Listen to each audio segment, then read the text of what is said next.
that long day behind you. Good times lie ahead. With company worth keeping, that'll bash a smile on your head. Come on in, the door's open, you'll find just the finest folks here. Pull up a chair, grab a drink, and lend our stories your ear. Cause we're the talk the tavern. Here you're always welcome. The talk the tavern. Promising beer and bedlam. The talk the tavern. Music, medicine, then some. The talk the tavern. The song's over. Here we come. And welcome to Talk the Tavern. I'm Travis, and tonight I've got an Irish theme going on for all our recording tonight. I have, drums, hambo, gunpowder Irish gin. So I'm going to have a gin and tonic. And if I go through this too quick, I don't tend to go through a gin and tonic too quick, but if I do, I have those two alternate Bailey's Irish cream that we talked about last week. You know, the cookies and cream and the toffee. You know, it says it right there. You think I could... No. Anyhow, look how pretty that bottle is, though. What about you, Ed? What do you got? I'm drinking Basil Hayden red wine cast. And I found out about a week or so ago, the bottle I'm holding, the last bottle I will have because they have stopped making it. You picked me up a bottle of that, and that was very good. Yeah, it was delicious. And since my health issues, I've decided not to fully restock my bar, but there is like 4 or 5 that I really enjoy, and I'm just going to stock those. You know, and then if other people gift me with some of the other stuff that I don't feel the need to stock, I'll still be able to enjoy it, but yeah. And I'm sorry, what about you, Kevin? What do you got over there, man? I'm drinking a local IPA tonight from Downton Brewery, which is here in the New Forest, the beautiful part of the UK I'm located in. It is a 4.7% with some American hops in, so it's got that nice sort of floral citrusy nose to it. And it is called Moby Dick. So for the duration of this evening's show, I would have 4.7% dick in my mouth. Yeah, you will. Nice. Let's do that opening toast here real quick. Here's to the great old USAI.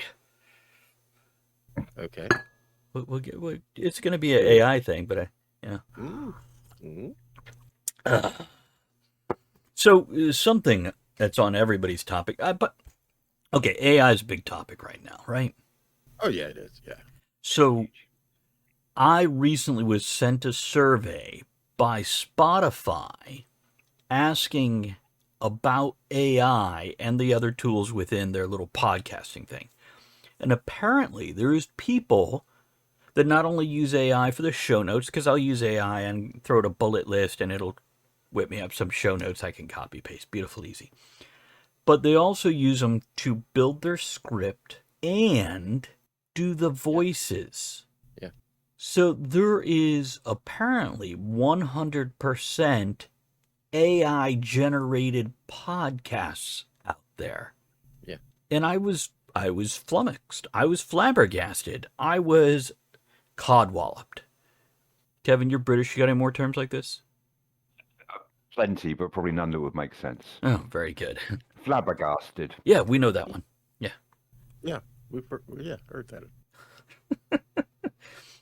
So, what we want to talk about is the question, is AI making us the dummiest everest? It has the potential. I'm slow. When it comes to tech, I'm slow to grasp it and use it and engage in it or whatever because I'm old-fashioned. I'm 60. Yeah, our company has been encouraging us to start using AIs in our reports and so forth and so Really? on to make them look better. Yeah, they even sent us a list of AI not to use because of security reasons and information we could be dealing with contracts. Yada. Can you share which ones not to use? I cannot. Okay. Because I Okay. I don't read those important emails. Oh, so it's not because you're not allowed to. It's just you're like, I didn't fucking pay attention. I just saw I can use Copilot and I can use ChatGPT. Okay, I'm good. Okay. Yeah, I'm curious which ones, corporations are like, yeah, we don't want our stuff on that one. Yeah, on that one. But the first time I actually sit down to use ChatGPT, it's become my favorite friend. And what was I had post orders written, and I was trying to come up with a list, a training checklist, Okay. and I just and I was like, holy fuck, Right. 5 minutes. It usually takes me half hour to an hour to do this shit. Right. Now, I've been using ChatGPT in particular, but AI for about 6 months now. And Yeah, I'll I knew get, you had pictures and everything. yeah, and I'm going to get into that, but first I want, because I think I'll probably have a lot to say about that. So, Kevin, what about you? What's your experience with AI so far? I don't use it a great deal myself personally, but the business I work for, who shall remain nameless for the purposes of tonight's show, are utilizing it more and more. I work in hospitality, for those who don't know. We've had an AI booking system for a long time now. If you ring my place or any of the other 167 odd venues around the country that are in the same brand as me, you don't speak to a real human being to make a restaurant booking. You speak to an AI chatbot called Claire. And Claire will take your book, she'll take your allergen requirements, she'll take she'll make a note of whether you're bringing a dog or not, what your table preferences are. She's got speech recognition for God knows how many British dialects, because as you know, Travis, you can walk 100 yards down the street here and someone's speaking with a slightly different inflection. I'm just And she's been fascinated in existence for years. that there's. See, I've never called a restaurant with a table preference, let alone bring a household pet with me. Our whole brand are dog friendly, but not every table is dog friendly dining. So you can choose to sit away from dogs, for example, if you wish. Okay. But we have a minimum percentage of our tables which are always designated as dog friendly dining. So if you're a dog owner, you can bring the dog with you. And that's not a health issue where people are like, filthy animals. I only eat them, not No, touch them. because if you're that offended by it, you say, I don't want to be sat near dogs, and we put you in the other restaurant section. Okay. Go to McDonald's, fucker. You don't want to sit with the dogs? Here, you can sit in here with the fucking pigs. The most famous characters in our pub are my boss's two dogs, who are constantly in and out of the pub. Oh, yeah, we discussed them on the last show for the social media that you guys do. Yeah, he has a pair of Bernese mountain dogs who are the stars of our TikTok Oh, account. wow. Awesome dogs. Yeah, he's got two, a 1-year-old and a 3-year-old. Cool. The 1-year-old is a stupid, goofy, idiotic teenager, and the 3-year-old has seen it all and is the quiet, stoic one in the corner, just rolling his eyes at everything. Like, that's far too much effort. You'll grow out of that. And that's amazing that you're this beautiful blend of the two things. I'm neither stoic nor energetic. I've just had it. Well, you are goofy, though. I'm more Old Yeller than I am Bernese Mountain Dog. No, it's taken out back and shot Yeah. by a guy named Travis. Anyhow, Anyway. so my experience with AI, I've had somewhat extensive, and our generation tends to use it as a super Google, which Yeah. is exactly how I started using it. Apparently, the younger people use it like a best friend and a therapist, which I then later moved into using it. And then after a couple months of dealing with it, I'm kind of like, see, now I've recognized the AI pattern. I can pick it out when it's in a social media post. I could do this, I could do this. And also, I call it on its bullshit on a regular amount. Like weekly, I'm like, okay, we've hit a wall with this one. So I know the pros and the cons. And here's what I'll say. What I use it for, mentioned show notes already, or for some of the podcasts, if you're on Spotify or some of these other places, you'll have seen some of the images that I have generated using AI, and it's great for that, especially since I can't pay somebody hundreds of dollars every week for a new cover photo for the next episode. And Right. I mean, I guess I could do it the classic way and just go to Google image search and steal somebody else's, But this way, for free or $20 a month, depending which package I want, can afford. I own it. It's mine. And it is what it is. In books, I'll use it to get immediate feedback, like a beta reader. So when I finish a chapter of one of my novels, I can drop it in there and it can tell me, am I anywhere from grammar errors to continuity errors, etc. But I don't use it to write the books. Did you raise your hand, Kev? Just to say, I saw a great example in between this idea being floated as a potential for topic last week and it's actually recording. I saw something online where a guy said that now every time he has an argument with his wife, he uploads a month worth of their chat history from WhatsApp to AI and asks it to analyze the conversation and decide who is being rational and who is being emotional and overreacting, and then posts her the results and tells her to get her stats down. Boy, that's smart relationship right there. Yeah. Yeah, gentlemen, quick, go do that after every argument. No. Yeah. Was that serious, Kevin, or is that just like a cartoon? That was that was genuine.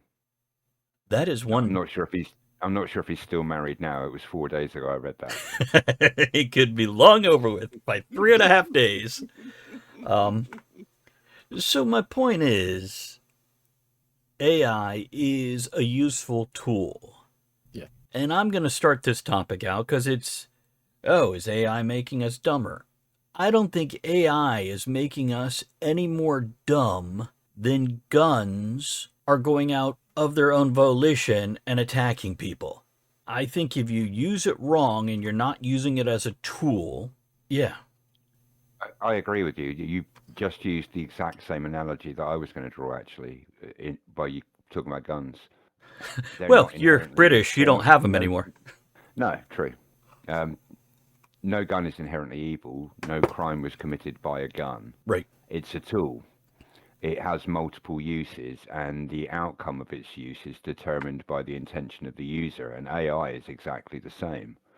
There are already examples of amazing things that AI is capable of, either in shorter time spans, greater speeds, with far more sort of calculating power than human minds are capable of, that show it has potential to be an incredibly beneficial tool for the use of humanity. But it also has shown already that if it's misused, it has just the same potential to be, whether it's dumbing us down, whether it's lazy, accidentally creating misinformation. Yes. It, like any tool, it depends on how well you use it and what your intention is when you start out with it. Mm-hmm. But if you don't have to think, is it making you dumber? Yeah. I think anybody I'm sorry, go ahead, Ed. Well, something Kevin said here, I can't remember the exact words, but you'll know once I show this example. I read an article recently. A woman was talking about how she used AI regularly, and she asked it a question on some topic. What percentage of people agree with yada, yada, yada? Can't remember what the yada, yada, yada was. And the AI comes back with 80-some percent.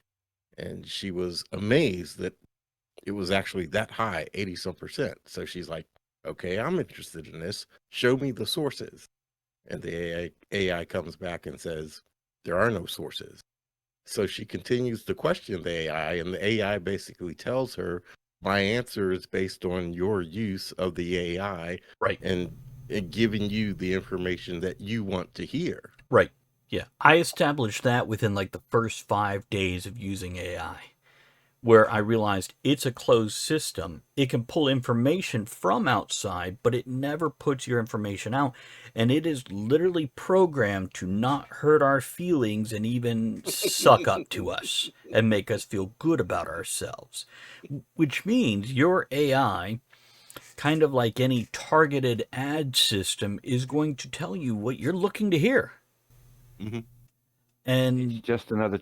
This is the danger with AI. It's just another system that operates off brief hits of dopamine by making you feel clever, by giving you an answer. Right. But ultimately, it's a computer program written by people who are looking for ways to either advertise something to you or make money from you. Nobody is putting AI out there for the good of humanity. Right. And there's this misconception that the moment you ask an AI engine a question, you are somehow tapping into the fount of all human knowledge since records began, whereas it might only have access to people's personal comments on Facebook, using an example of Meta AI. I've seen that an awful lot, where there's a large social group, whether it be a fandom or something like that. Someone will ask a question, and other people who don't know the answer, instead of doing what they did before and just shutting the fuck up and not having an opinion on something because they don't know, will go off, ask ChatGPT, and then just post ChatGPT's answer, Right. and then immediately get shot down by people in the group who actually know what they're talking about by going, but this is entirely wrong. Mm-hmm. See, that's the other thing. One of the examples is I was looking at getting quotes from one of my books, and I went, I need 10 quotes out of my book. And it threw some stuff up there, and I'm like, these are amazing quotes. Did I write this? This is. And I asked, and it's like, yes, these are quotes from your books. I then pulled up the document of my book and searched for that quote. Because I'm like, what was the context? None of the fucking quotes existed in my book, even though I had put the whole book into ChatGPT, etc. And yeah, I'm like, so these don't exist. It's like, yeah, you caught me. I just gave you things that are in your voice and sound like they'd be in your book. And I'm like, what? No, no, no, no. But yeah, it is. The wording you have to use when you deal with AI, especially if you're asking it something other than it's almost like you have to trick it into giving you the truth. Right. Yes. So in that example, I would have asked it using only direct literary quotes taken from the body of text uploaded to you and without any extrapolation or attempt to create based on the original source material. Give me original existing quotes from when, and then it probably would have given you what you were looking for. But that's Yes. the point, is you have to be that specific. You just can't ask it a question where I'm any other finding that person you're out. talking to would know the difference. You can and you can't. So what you're saying is absolutely true, but it has the understanding ChatGPT in particular has, you don't necessarily have to be that definitive about it. But yes, if you give it any wiggle room, it's going to wiggle. Yeah. And I've seen other things where it's pulled up information and I'm like, quote me your sources. And usually it can give me sources. But if those sources are Reddit, well, that's a bucket full of opinion, not fact. And even if it's a medical research paper or something straight out of, John Hopkins or whatever, it still doesn't mean it's 100% true.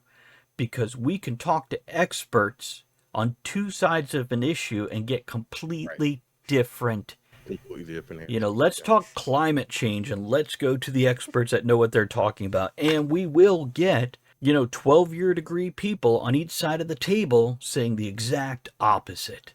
So, yeah, it'd be great because you feel like computers should be able to extrapolate the font of all human wisdom and boil it down to bite-sized truth that we can understand, but it can't.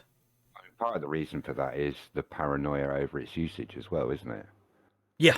I mean, do you want Skynet? Because this is how you get Skynet. The last thing anybody wants to do at the moment with something as relatively unnew as AI is go here, have access to the entire internet and the entirety of human knowledge. We're so not going to get Skynet from that.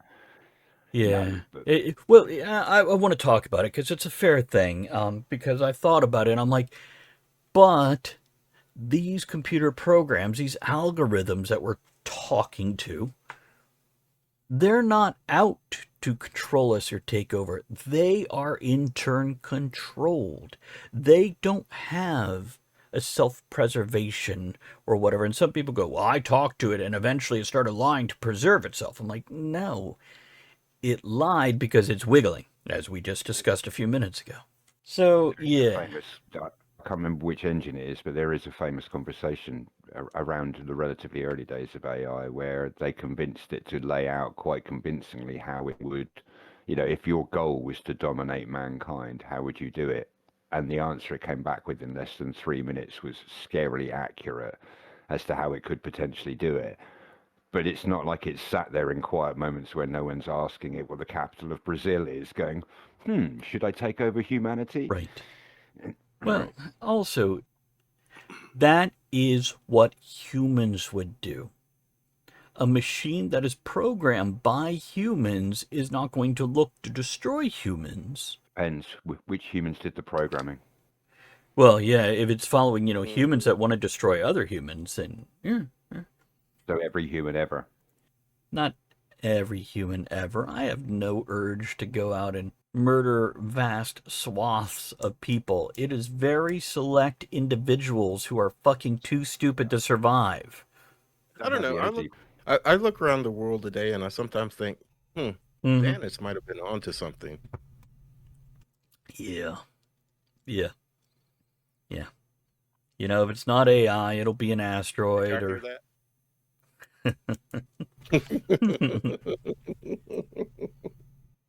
No, I was talking. They didn't hear anything. Um, yeah, we don't hear clicks on the line anymore, do we? No, Kev, do we're you not remember recording hearing enough. clicks on the line? Oh, I do. Yeah. Remember the jokes about the black bands pulling up in the driveway, yeah? Yeah. Yeah. For anybody who's new to the tavern or haven't been around since the good old days, yeah, there was points in time where anytime we mentioned governments or government conspiracies or other certain things, we would lose internet. We would have equipment failure, or we would hear clicks on the digital line, and it was crazy. It was crazy. No doubt, just a little bit of paranoia and silliness, though, right? Yeah, because it wasn't AI. It wasn't around the Well, every technology that we currently have, government had it government 20 years ago. at first. Yeah, And that's at actually first. pretty true. That's not even really an exaggeration or a conspiracy there. It's, it's if it's hit the general public over the past decade to 3 decades, somebody has monetized it and filtered it to the point where they could control it for their own purposes. Which, getting back to AI, so a lot of people are worried about kids are using it to write book reports or research papers or people. That's my fear of it. Mhm. Yeah, that's my biggest. I think those are the same kids that 20 years ago or 40 years ago would have bought somebody else's term paper, would have plagiarized straight out of a book, because a teacher can't read every damn book there is, or whatever. There's a counter argument to be made, Uh-huh. but it also highlights the importance to the original point. A lot of universities, especially, but also a majority of educational places now where exams are based on written essays, Mm-hmm. are actually employing AI to scan essays and detect essays that have been written and or edited by other AI engines. Universities, but what about the high school level? Yeah, Like I'm not sure to what extent it's being used. I'm only aware of this because both of my kids went through university in the last decade, and both of them have had to electronically submit essays so they could be scanned. Those who were written ahead of time rather than under exam conditions with someone watching you. And they had to be submitted digitally rather than in handwritten format so that they could then be scanned to see if AI had been used to augment their work. I'll do you even better here. I've got a friend who makes digital art book covers. She's also an author, and the place she uploads her covers to sell to other people now goes through a AI recognition software. So she took one cover, made multiple versions with different fonts and different filters and different things, specifically taking an AI generated picture and then throwing filters over it and other things to see where did the detection software rate it more likely to be AI or less likely, because it was never 100% yes or no. I mean, she got it to like 97% not AI when using an AI generated picture, but depending on the font, it would change what percentage chance it is to be AI, because AIs use these fonts primarily. People are complaining about M dashes. Do you both know what those are? And for anybody who doesn't out there, it's a double width dash in printed work. So as opposed to a single dash, it's a double wide dash. There's an oversimplification, but there we go. And people are like, oh, you have M dashes. You used AI. I have been using M dashes in my books since before AI was accessible. So, no. But if somebody goes on social media and posts something, and I see those little emojis in front of each bulleted sentence, I know that's AI, because no normal person replaces an asterisk with a emoji for 6 lines. And also the formatting is fucking beautiful when you have an AI do it. Really nice. And most of us are like, I ain't got time for all that. You're getting a paragraph or just a hit enter, put a dash, type the next bullet point or whatever. So I think AI will help lazy people become more dumb, but I don't think AI is causing it. I think it's self-harm. We're doing it to ourselves. No, I don't think it's causing it, but will it make us dumber? It'll help us make ourselves dumber. Dumber and lazier. Yeah. I mean, I already cannot write a letter anymore. My writing sucks because I use a keyboard all the time. So Right. There's no need for me to ever write again. So you give it 3 years, AI is going to be able to duplicate your handwriting, because it will give you a sample, 3 paragraphs to handwrite, feed it into it, and it will be able to imitate your handwritten stuff, but make it more legible. Well, I'm going to have to find something from high school then, because if it duplicates it now, What PhD does this guy have? Exactly. But coming to this topic, it's really wild, because I read something previous before I shot out this as a possible idea about schools in some places are now limiting tech in school. They're not allowing kids Oh, to use thank tech God. until they get to the 6th grade. And I was like, fucking wonderful. Okay, kids don't need smartphones except in the very rare instance for medical needs, or if there is a reason they have to be able to communicate with their parents, but they don't need it during class sessions and whatnot. But it's not just that. I mean, we had moved to starting children and learning computers earlier in school, but there's some schools they're not even introducing computers in school at all until the 6th grade. I don't think that's wrong. Back to I don't either. I think it's great. There's been a trend towards that in the UK recently as well, with schools issuing pouches for you to put your phone in when you're Right. at school, so you're not permitted to use your phone. It has to be in a pouch and Faraday shut away. There you go. Yeah, Ed, you said it. They're Faraday pouches, Kevin, in particular. So they're blocking electronic signals from getting in and out. So that phone's not going off all day long. You're not getting notifications, which notifications is one of the first things I turn off for almost every app I get. Everything. Like, I want my email to send me notifications and my text messages. Other than that, Same here.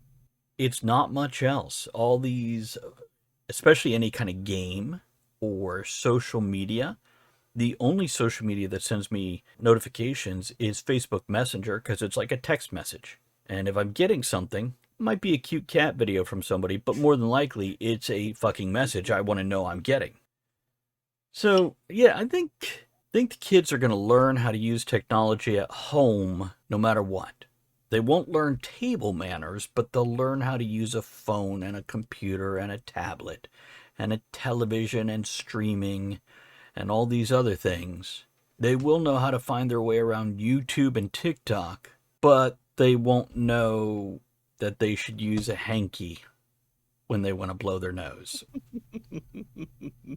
Or to bring 2 pencils to school every day.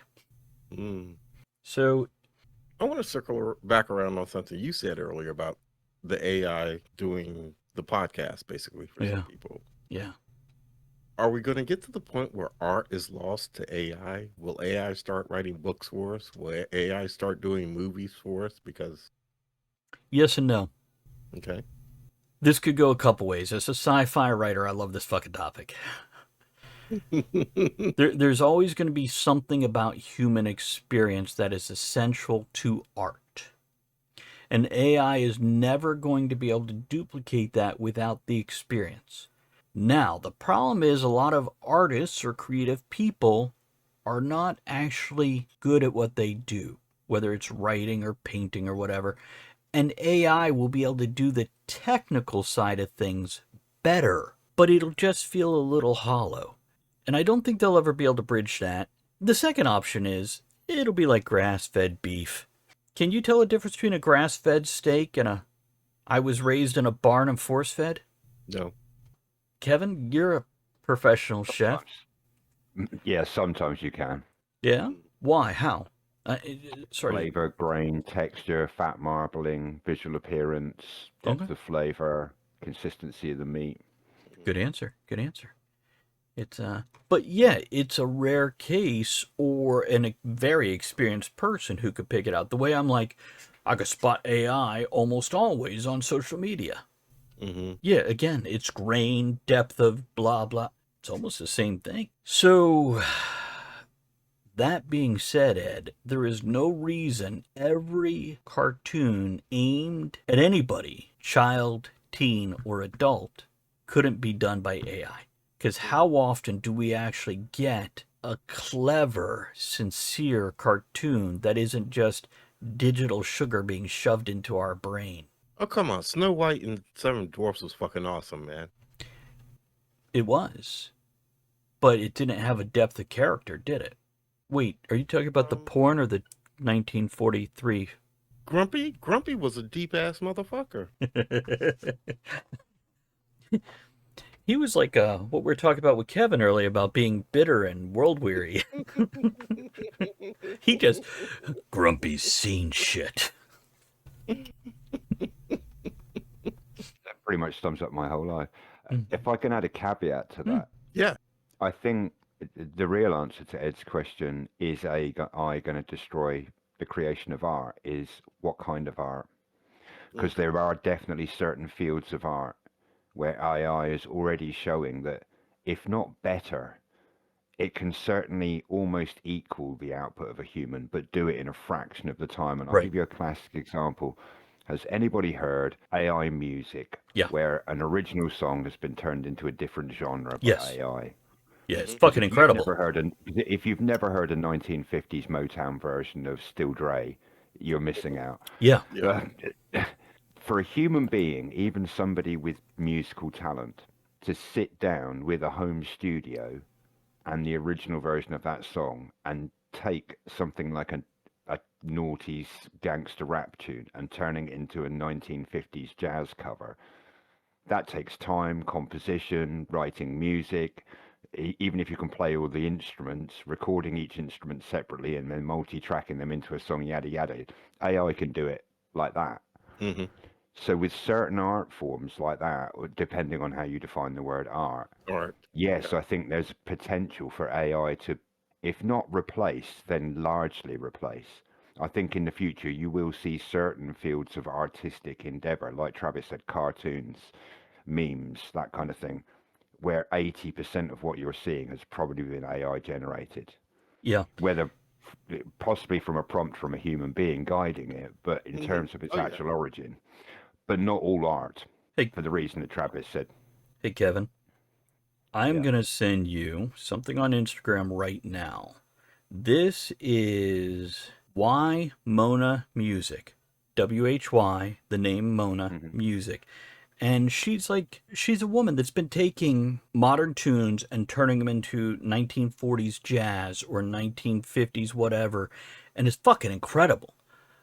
We'd love to see this, but she's not doing all the stuff. It's just her vocal. And she's sitting there in her sweatshirt or in the middle of her day job or whatever, singing these. So it's worth checking out. But yeah, if she was doing the whole song, and not to mention going and getting the rights to perform it and make money from it. And Richard says, your voices are soothing. Thank you, Richard. Appreciate that. Thanks, Richard. I think Richard dozed off, so he just woke back up going, oh, fuck. It's this polite way of saying you've bored me to tears. That could be. He's American. You wouldn't expect polite. I saw something the other day. After we had talked about doing this, it was an AI sentry that the military was testing, and leave it to a bunch of Marines to figure out how. Did you see it, Kevin? I didn't see it, but I read about it. Apparently, two of them climbed under a cardboard box and And moved snuck on it, along a giggling box, the whole way, and it never and detected them. two others did somersaults across the field right in front of it because it was programmed to pick up human body motion. So they just came up with different things that weren't human body motion, and they was able to defeat it. I was like, leave it to a bunch of fucking Marines, man. Nice, nice. It was that one little fact at the end that got it for me when it described the two of them under a cardboard box, and it said they approached over a distance of however many meters it was under a cardboard box, giggling the whole time. But that is something an AI will be able to learn from and not Mm. continuously make the mistake. Make that mistake, right? Right. And eventually it will be able to be trained to make more than a logical leap, an almost intuitive leap. Because I've seen it when having conversations, and all it is a repetition of a pattern. And if a pattern has a break in it and picks up at someplace else, it will eventually recognize this pattern almost always has a break around here, and then picks up. So, yeah, it would eventually. And that's the thing about AI. Can it replace certain things? But here's the other thing I'll point out. Throughout history, every time there has been a leap in technology, information, education, there has been a certain group that has complained about it. So, for example, when computers first came out, people worried about email shutting down the postal system. When cable came out, people are like, well, we're going to lose movie theaters now. We're going to lose television stations because we got cable now. We still have ABC, CBS, NBC here in the US. And Kevin, you still have your 12 BBC channels or whatever you guys got over there. When television came out, they went, well, we're no longer going to need theater. When radio came out, they went, well, are we even going to need the written word anymore? When books came out, they went, what about oral tradition?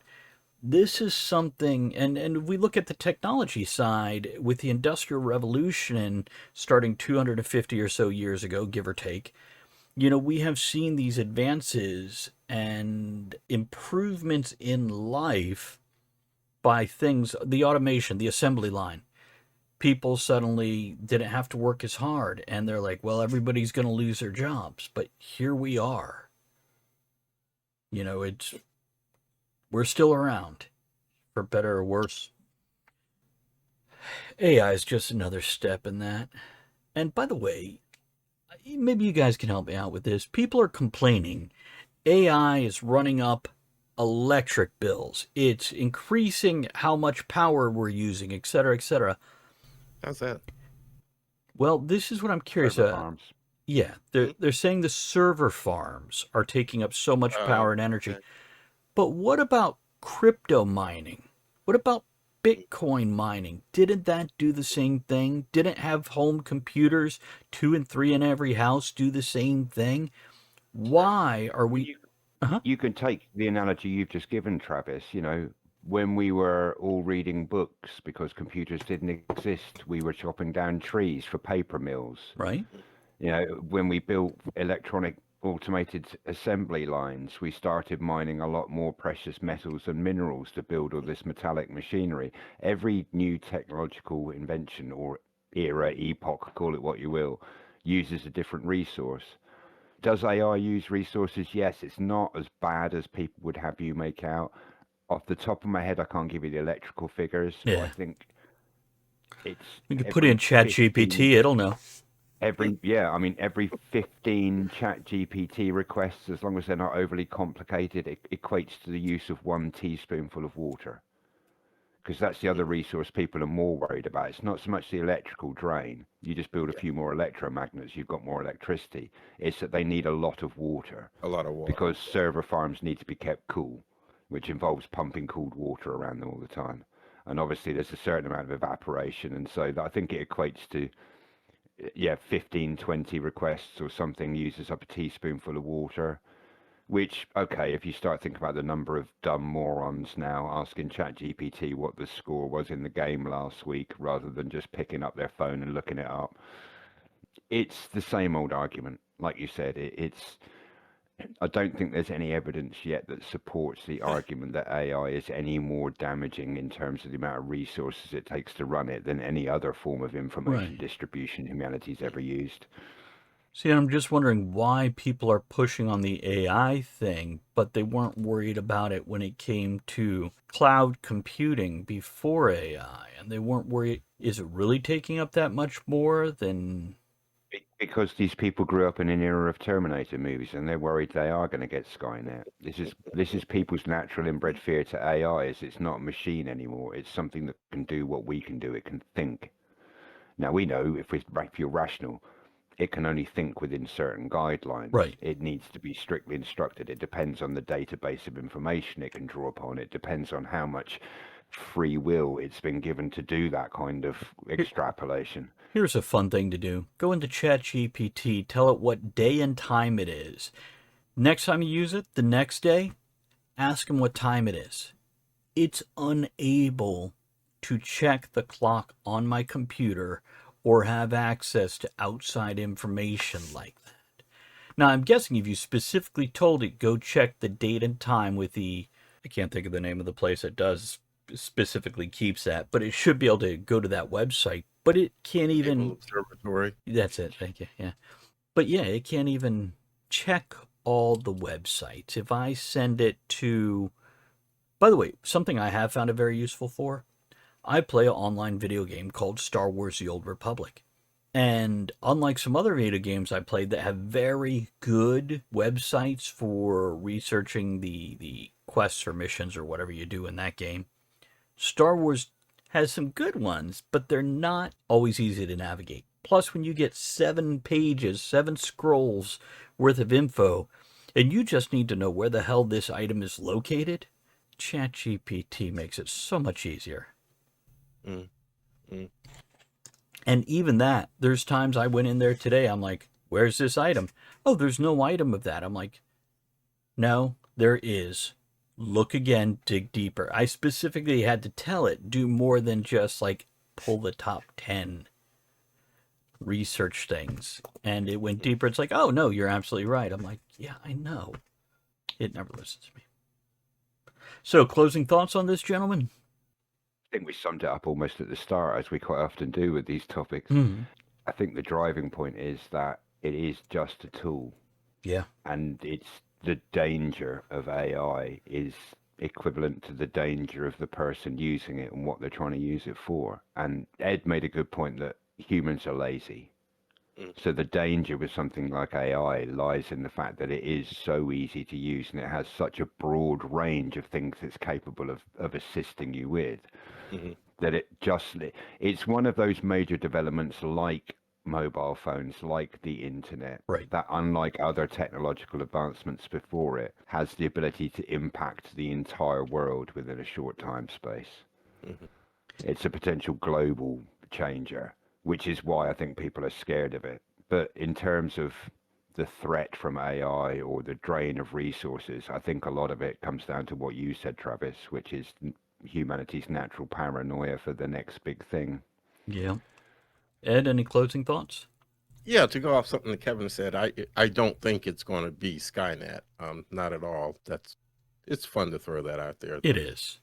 But he mentioned the mobile phone, and I guess that's my greatest concern in a time and day where so many people are just walking around with their heads in their phone.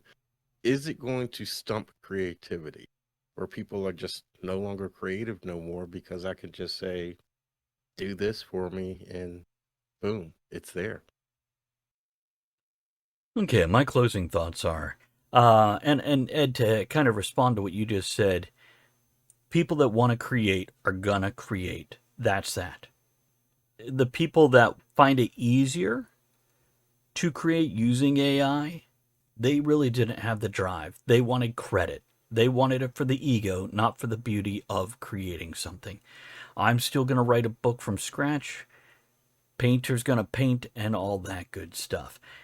But to close it down, it is going to make you as dumb as you tell it to make you. And that's all going to bleed across laziness. If you're a lazy little fucker, yeah, it's going to dumb you down because you don't have to work as hard. It's just like if you had a robot to lift everything in your house for you, you're going to get fat and flabby more so than you are now because you're going to let it do all the lifting for you. And this is just the mental equivalent. So, let's do our closing music here and I'll talk us out. I want to thank you guys for joining us today. And, yeah, if you're not sure who we are and what we do, just ask ChatGPT. It don't know us at all because, yeah. You can send us your thoughts or comments any place that you've seen this. Throw it into Spotify, YouTube, wherever. And you can email us at talkofthetavernshow@gmail.com. Let us know other topics you'd like us to discuss, or just tell us what you thought about this and how great Ed and Kevin's hair looked today. Okay, guys, we'll catch you next time around. Here's to you.